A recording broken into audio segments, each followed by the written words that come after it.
This week on Right Here First, the producers have taken over with a brand new show where we talk about shooting some dice, playing some roles, and flipping some tables. I'm Bruno, who usually does the thing, And I'm Sterling, sitting here feeling betrayed. I'm crying in the Huska while he's off in Rio getting laid. and this is Put It on the Table.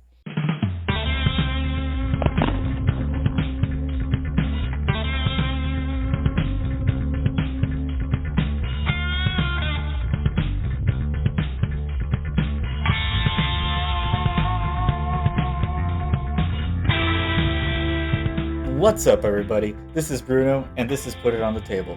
As I already mentioned, this is going to be a show where we're going to be meeting a little bit every other week, hopefully, and bringing to you the latest and greatest in tabletop news, as well as a couple of other things. We have a nice rotating list of settings, systems, as well as other topics that we'll be bringing up in each episode.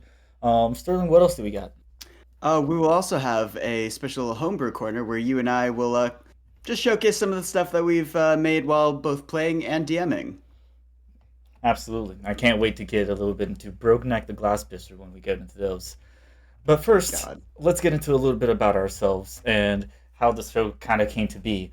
Um, I guess we can start out with you, Sterling. Where did you really like get your start with like D&D and just tabletop in general? I got my start where a lot of people did in high school, playing with a bunch of friends in not a basement, but often in my room at my dad's house. So were you usually the one hosting as well as like DMing or GMing?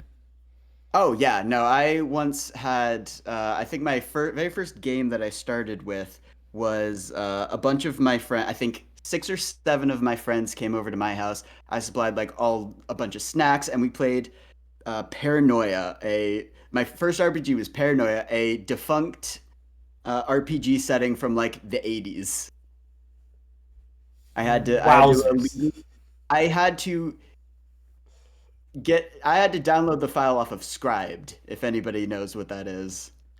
No, but This is like I'm sure 2014. I'm sure I'll get it from you and we can put it in the show notes later. But like damn, like right off the bat you were already like branching out for stuff that like wasn't Wizards of the Coast related, it seems. It wasn't until college that I actually was introduced to D&D. Oh, okay. Interesting. So I guess I have a bit of a like a different introduction, whereas I got brought into fourth edition, which is a little bit controversially known nowadays, just for the Oh. absurd amount of math that was in that and just how varied it tried to be, and I guess overall not successfully. But I mean, I enjoyed it, but that's coming from a mathematician. Um, and it was maybe just a few meetings and sessions here and there. Nothing too big. I didn't actually get big into D&D like you until college when we started meeting up for our games. Yeah, and that's where a lot of our stories are gonna come from is playing college or playing D&D in college. Hmm. And I guess that kind of like plays into like a lot of what we're going to be talking about because yes, in I guess in a zeitgeist, when you think of tabletop RPG, you think of D&D, and you think of Dungeons and Dragons, and you think of a DM, which usually stands for Dungeon Master. Where we will definitely be touching on that a lot here and there, but we want to make sure that we're like branching out as much as we can and touching on all other things because our as an example, our first game together wasn't even D&D or 5th edition, 4th edition, anything like that. It wasn't even Pathfinder, and we'll get into that a little bit. But feel free to comment down below, like leave any questions you might have just about GMing or DMing in general, or any comments on what you would like to like hear on the show going forward, or anything you want us to discuss. Um, one thing Yes, that because oh, yeah, no, go for it. sorry. Yeah, so one thing we're going to be talking a lot about is that D&D is definitely the cultural touchstone for tabletop RPGs, but my personal specialty is pretty much a lot of systems that aren't D&D. So we are going to be talking about some other RPGs on this show. And yeah, if anybody's got any questions about RPGs that they that any alternate systems that they would like to run, please also comment that down below One because thing I like talking about those so much. exactly.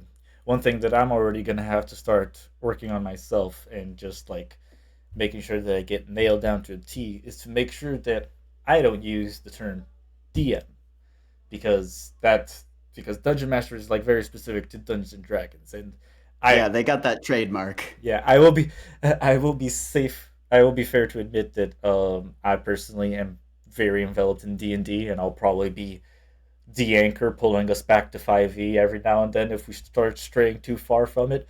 But on that note, I do want to make sure that we're being like as diverse as possible, and I want to make sure that I'm using the proper terms, which is GM, because also I don't want us to get a strike this quickly. Oh God, just imagine getting a cease and desist from Wizards of the Coast first episode. We'd be legends, honestly, actually. We should do that. We should Uh, just use all of their terminology. okay, okay. So D&D, fireball, magic missile. Am I missing anything? Liches. But I guess that like sort of ties into some of the other stuff that we want to talk about because we did bring up that on like on an every other week sort of basis we would be sort of touching down on any recent D&D or tabletop related news that there might be to bring up. But it's the beginning of the year. I thought what would be a better idea was maybe to do a retrospective on how like the past year was for tabletop because it did not start off too great, did it? Oh boy, 2023 was. I forgot that this was all 1 year. What we're about to talk about is how much happened in tabletop last Well, year. yes, for the most part. I did in my research I did find out so just to clear the air really quick, we are going to be touching base really quickly on the Wizard of the Coast open gaming license because in case you forgot, that was actually like early 2023. January 2023 is when I guess it kindly started chilling out and simmering away. So I guess yes, 2022/2023, but I think it's still worth bringing up because it did change the dynamic between like one of the biggest companies in tabletop RPGs as well and the tabletop RPG community. Um, it also like caused a surge in a fan community that I was very pleasantly surprised to see. I didn't expect them to have such an effective force when the first leak came out about just the whole content monetization that Wizards of the Coast was trying to do with D&D. I don't know. Is there anything you want to add to that, Sterling? Only that I'm really glad that it happened because it results in a lot more people moving away from D&D and towards other systems. Because D&D is great. I like D&D. Don't get me wrong. I'm going to say a lot of stuff about Dungeons and Dragons on this podcast. Just know I love D&D, but Mm-hmm. there are so many other systems that can do have like different feels and give you a better experience in a different way. Absolutely, and I think that's a good enough segue to just talk a little briefly about just the first system that we played together because as I already mentioned before, it wasn't fifth edition. It wasn't anything related to D&D. Even the setting wasn't like medieval. Um so No. yeah, what do you have to say about that one, Sterling? Well, yeah, okay. So this is the first game that I ever GM'd in college because I was the only one who had ever done it before, and nobody else wanted to in our friend group. So This is true. I took it upon myself to steal heavily from a RPG that I'd been watching at the time, Vast by Geek and Sundry. I believe it's no longer running, but I don't know what the status of Geek and Sundry's alpha streaming channel is right now. But yeah, I took the concept of their RPG system and I just kind of made up my own. I made up my own character sheets and my own world, which was it wasn't very well thought of. It was very janky, but first games are what they are, and I wanted to be Matt Mercer.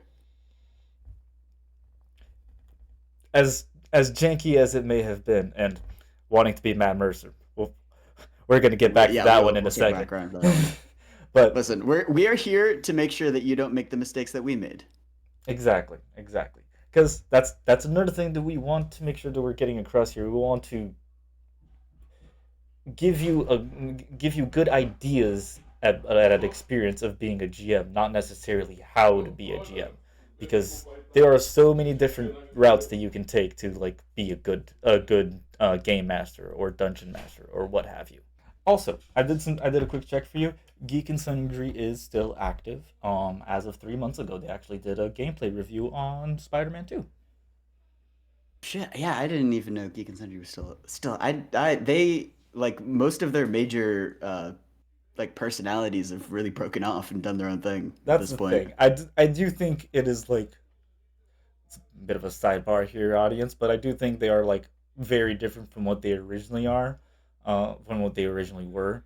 Because yeah, at the start, that was the home of Critical Role, like which was one of the biggest factors to bringing tabletop to a mainstream level, and like the whole reason that we're talking about it today. Yeah, they were never the same after they lost Critical Role and Will Wheaton. I forget that Will Wheaton and his terrible dice rolling skills was on there as well. Will Wheaton's tabletop is the reason that I'm doing this podcast for sure. That started my obsession with board games and RPGs. Right, exactly. But going back to like the OGL on like the Open Gaming License, again, that was very early 2023, and that was probably like the one bad thing the tabletop had. Because I mean, after that, it was just like just bouncing off from there. We had, as you mentioned, we already had surges in like plenty of other systems, and then I guess there was like a little bit of repair in that relationship from Wizard of the Coast because we had the D&D movie, which did which did tremendous success, like surprised a lot of people. Baldur's Gate 3, which recently won Game of the Oh, Year. and it's Um, personally taken over my life for months. side note, Baldur's Gate 3 is our current nominee for best game, and the D&D movie is one of our nominees for best movie. Go check it out and maybe cast your votes on NIHF.com. But like, just not even just D&D in general. As I mentioned, we want to like branch off to other systems. And something that Sterling brought to my attention recently is that Cyberpunk, which also recently has been making waves with their new update 2.0 to 2077, as well as the anime on Netflix, Edge Runners, which is technically from 2022, but I mean, I watched it as early as last month, so I think it still seems to be making waves. But Sterling, am I right that like all of this mythos from Cyberpunk 2077 and so on like originated from a tabletop RPG? Yeah, I didn't know this wasn't common knowledge, but yeah, Cyberpunk started. It's been one of my favorite role-playing games for a while. I actually own the current edition, Cyberpunk Red. But yeah, Cyberpunk is a it's an RPG system that got started in the '80s and is reflected that in and that is reflected in some of their more crunchy mechanics. But yeah, it's been my favorite system for a while. That's why I was excited about the Cyberpunk video game. You mentioned crunchy mechanics, so like, or do they have like the same like type of ability system or anything like that? So Cyberpunk is what I would call a skills based system. It has your like physical body stats, but a lot of the modifiers for your characters are going to come in the form of equipment that gives you specific boosts at specific things. Interesting. It's it is a very large and intimidating character sheet to look at, and that's what I would qualify. That's what I would characterize as a skills based system. I mean, the way you describe it, there it definitely sounds like there's a lot of similarities there between just that system, like on paper, and the system that like I'm sure most people are familiar with in the video game. Um, I I don't want I don't want to put a pin in this because I do want to save Cyberpunk for like a full out episode. But before we do move along, I do have just one question. Having played like the video game itself multiple times and played it over multiple times, is are things like are there like anarchists like Johnny Silverhand or like the Bart Moss Collective, like even obscure things like that? Is all of that like has that always existed within the Cyberpunk Red canon, or is that something that to your knowledge was only introduced with 2077? So yes, I don't know whether Johnny Silverhand existed before 2077 came out. He is in Cyberpunk Red, Okay. and I believe his name is Nathaniel Bartmoss. Bartmoss is like an institution in Cyberpunk. Yeah. So the my favorite part about Cyberpunk in general is that all of its rule books are just dripping with lore. Now, sometimes that makes the mechanics come off a little bit weird because sometimes they start talking about uh, backstory and the world in the middle of like explaining how the rules work. Mm-hmm. But uh, just reading the rule book of Cyberpunk from cover to cover, you will understand like exactly the flavor of the world if you just pay attention to the context. Right. And yeah, things like Bart Moss, who destroyed the internet, and Johnny Silverhand, who nuked Night City. They all have backstory, and you will find a lot of just information peppered in the source material about them, and Interesting. you really get a feel for the history, and that's one of the things I like about it. And I like a good system with a theme and a an embedded setting. I guess I could understand why it could be like maybe jarring or overwhelming to some people, that whole idea of a core rulebook mixing like the lore with the actual like system mechanics and using that as a way to explain it. But I don't know, the way you describe that, that seems like something that would just come very fluidly and like and just have a very not steep, the opposite of steep, a very good learning curve, a very good nice learning curve. Yeah, if you're into sci-fi and the whole punk aesthetic, you will love it. You will love the work. It is a little bit of work. I will tell you, it is a little bit of work to read the Cyberpunk RPG. If you enjoy that kind of thing, though, you will fall in love with it. Excellent, nice. I can't wait to hear more about this later on, and like hopefully, if we end up getting like some good traction here, we can even get some playtesting going on that. Oh, absolutely. You think I'm gonna join an RPG show and not try at all times to get a live action TTRPG show going? Nah, come on. So going back a little bit to the whole storyteller RPG system and just like that, the vast system that we talked about from Geek and Sundry. You talked about your game like being janky and stuff, but like I don't know. I thought that was just like a really good introduction to not D&D. Again, there I go. I need to catch myself. But just a good Yeah. introduction to tabletop RPG. Is like just being a learning experience for everyone involved. Like it's not like you don't need to like take all of this pressure on your own. Yeah, one of the benefits was definitely that my system was rules light, right? Right. I made up most of the mechanics by myself. I made like a point system for you guys to upgrade your stats. And it was honestly a hell of a lot easier than trying to teach everybody D&D. Because I did at that time I didn't even know the rules myself. Oh god, that was. Hmm. I've been this time I can actually say DMing. I've been DMing for maybe a little over a year now, and I'm still learning D&D. Yeah, that's definitely one of the biggest points we will make repeatedly on this show is that you don't have to know all the rules. It says right in the if you can't afford the Dungeons Master's Guide, here's the best piece of advice it gives you on like page 5. It says in no uncertain terms, the DM can do whatever the hell they want if it's in the best interest of the fun of all the players in the game. Exactly. I completely agree. So You don't have to learn all the rules. Just do what's fun. We certainly did. And this goes back to like something that we brought up earlier in the show, where I guess we both were inspired to first try DMing or GMing with a Mr. Matt Mercer. And Yeah, he is definitely just everybody's. Well, there's also Brennan Lee Mulligan and Brian Iyengar who are also DM goals. no, absolutely. But And Matt Mercer was definitely the first.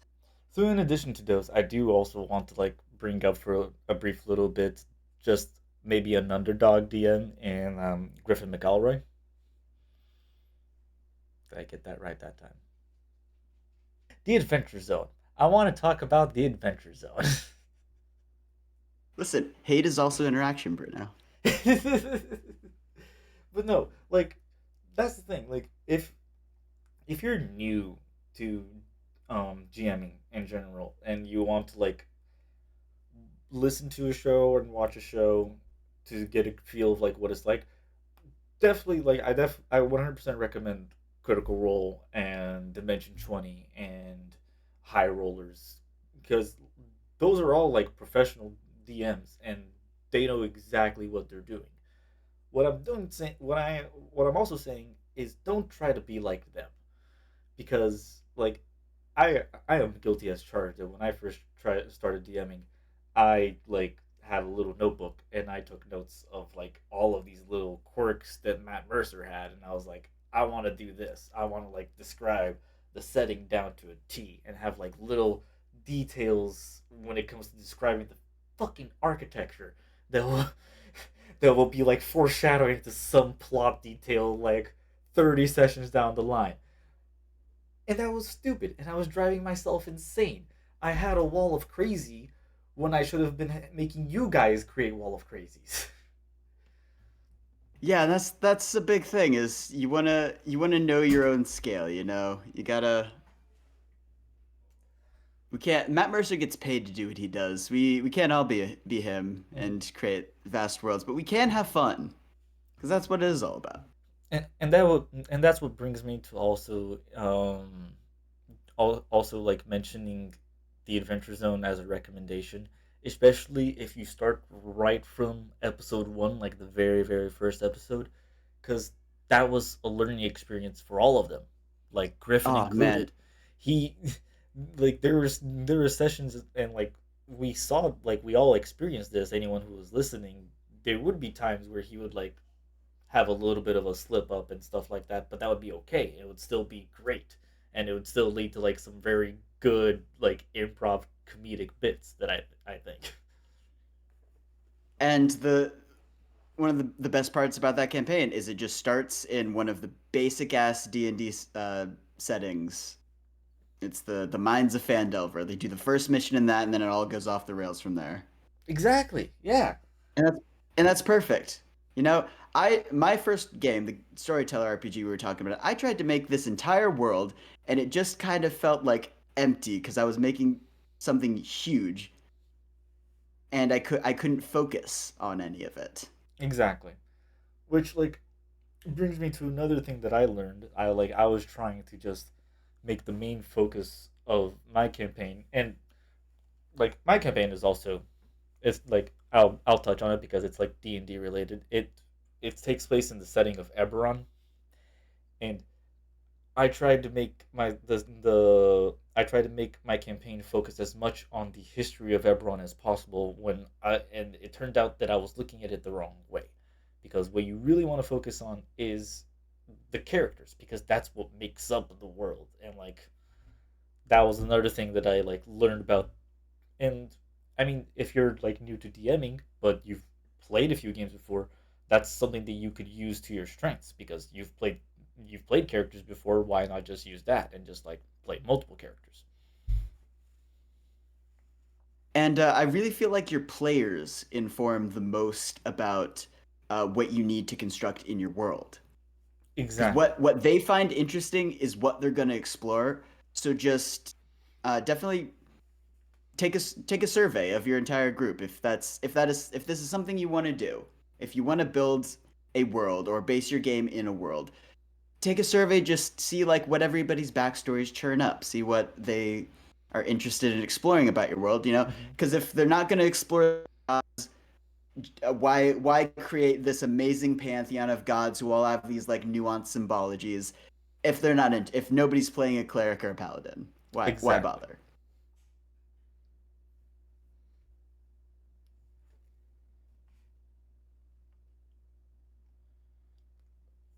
So yeah, and like I think just communication in general is just like a really strong key there because I mean I didn't even my campaign didn't even start as a campaign. It started as a one shot because I had pulled the group before and we all like were in agreement that we wanted to do a murder mystery at some point. But then again, because I tried to do too much when it comes to the story writing and didn't think about the fact that it was just a one shot, I ended that and everyone was like, "Well, what's with all these lingering questions?" We had too many questions about the interesting plot threads you dangled in front of us, and we wanted to keep playing. Yeah, because that's the thing. Like I was inspired to DM by the setting of Eberron, and then so I tried to do all of these little plot threads that related to the setting when I should have just made intriguing characters with like intriguing backstories. They didn't have to necessarily relate to a setting. It's a one shot. You don't really need to focus on a setting unless you're going for something more long term, which at least at the time I wasn't. But then you Yeah, I guess we react. should just call this first. We really should just call this first episode "Set Your Scale" because that's the I think the most important thing we've been getting on is yeah that if you're gonna zoom in. Yeah, A lot of other exactly. if a lot of oh you can yeah. Yeah, and it doesn't necessarily mean that you can't have interesting historical elements from the outside Eberron world, but yeah, definitely baking them more into characters that can be whose histories can be explored makes things interesting. Exactly. Um, and I think that's like a good thing to lean on too whenever you're creating like more long term campaigns where you do want your character to like learn information and stuff like that. But there could be campaigns where people just want to hit shit, and that's fine as well. And like you can have a campaign which where it's like very combat focused.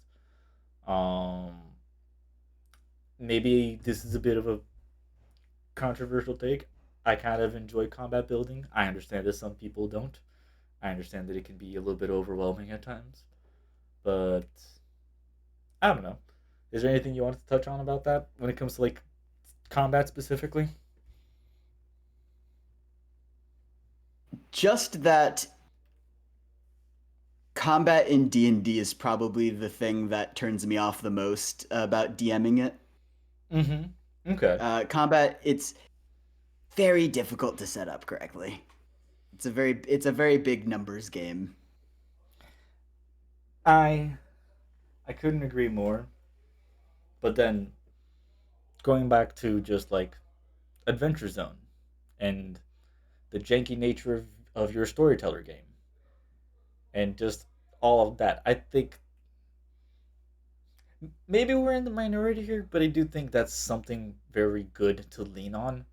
And especially when it comes to combat, like, yes, there's certain limitations that the book put in there, but you don't need to follow all of them. Like, if one of your players wants to do something really fucking cool and like cinematic, I'd say go for it because I mean, in my opinion, at the end of the day, you're trying to tell a story rather than, well, you're trying to play a game as well, but you do also want to tell a story, and you do want to tell that story like well and like um in a way that like entertains people because I guess that's something that a lot of people like get caught up with sometimes in combat is that they're just like, oh, I shoot the arrow, I roll the dice, yay.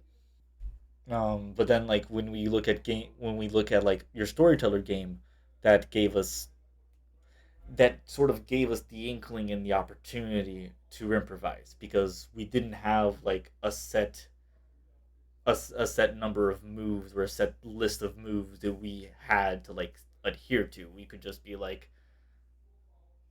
can I hit this thing on the back with my axe? Can I swing my axe at it? Can I use the axe to climb on top and ride it like a bull? Yeah, this and that's and yeah, the big thing about D&D is that it is a very combat forward game. Definitely most of the mechanics in D&D are wrapped around its combat system. that's true. But there are just so many other ways to do combat, especially if you have a group that prefers a more narrative forward experience. Hmm. There are other ways besides D&D maybe to go. Right, and like we've already given like some really good examples there with just the storyteller RPG system from Vast. We I'll try to dig up some resources on that and put in the show notes. Apologies in advance if I don't find anything, but we do have what else have we talked about? Cyberpunk Red. That's and I maybe I'm the only one living under a rock because I did a quick little bit of research while we were recording here, and this is actually very well known. um, It's probably one of the top five RPG systems. you nailed that on the head. I think it's number three, if I remember correctly. Um, we also have Blades in the Dark, which I think is semi new, but like, I mean, I've been seeing it getting mentioned here and there a few times, and we've played a few games of it as well. Um, The listeners, you can't see this. I have a rules book for Blades in the Dark. I It is probably my favorite RPG system. Period. and it's the I guess it is like the foundation for like what you're currently running on your Star Wars game, yeah. Yeah, I did base my system. It's mostly just it's a D6 system. That's the thing that they have in common. I Right, right, found that. right. Yeah, I so my first storyteller game, the game that we were talking about, all of their stats were related to how many dice that they would roll in any particular situation. So I had them rolling just handfuls of D10s because I was like, big numbers make the brain go burr. It was only D10s. Yes, and that was pretty fun for a while.